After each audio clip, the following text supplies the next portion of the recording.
गेल्या 3-4 वर्षापासून जे ओबीसी समाजाला मिळणारं स्थानिक स्वराज्य संस्थेमधलं 27% आरक्षण काही कारणास्तव काही लोकांनी याचिका सुप्रीम कोर्टामध्ये दाखल केल्यामुळे रद्द झालं होतं।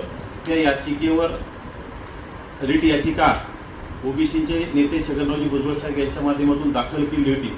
खरं तर या याचिकेवर आज सुप्रीम कोर्टानं निकाल दिलेला आहे की गेल्या 3-4 वर्षापासून ओबीसीचं स्थानिक स्वराज्य संस्थेमधलं 27% आरक्षण पूर्वत करावं आणि स्थानिक स्वराज्य संस्थेच्या गेल्या 3-4 वर्षापासून थांबलेल्या निवडणुका तात्काळ घ्याव्यात।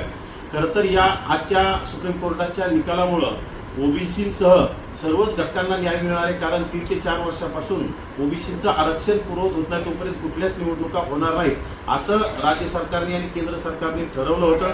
परंतु आज कुठेतरी सुप्रीम कोर्टाच्या निर्णयामुळे आणि सुप्रीम कोर्टाच्या आदेशामुळे ओबीसीचं आरक्षण पूर्वत झालेलं आहे आणि आता लवकरच राज्य सरकारने केंद्र सरकारने या निवडणुका घेऊन सर्वच घटकांना न्याय देण्यासाठी एक चांगलं पाऊल उचलावं आणि स्थानिक स्वराज्य संस्थेच्या यामध्ये जिल्हा परिषद असेल, महानगरपालिका असतील, नगरपालिका असतील, नगरपंचायत असतील आणि काही येणाऱ्या ग्रामपंचायत असतील, यामध्ये ओबीसीचं 27% आरक्षणासहित निवडणुका घ्याव्यात, ज्यामुळं सर्वांना न्याय मिळेल आणि सर्वांना कुठेतरी गोरगरिबांचे हक्क सभागृहात मांडण्यासाठी कुठेतरी आवाज उठवता येईल। त्यासाठी स्थानिक स्वराज्य संस्थेच्या निवडणुका अत्यंत गरजेच्या होत्या।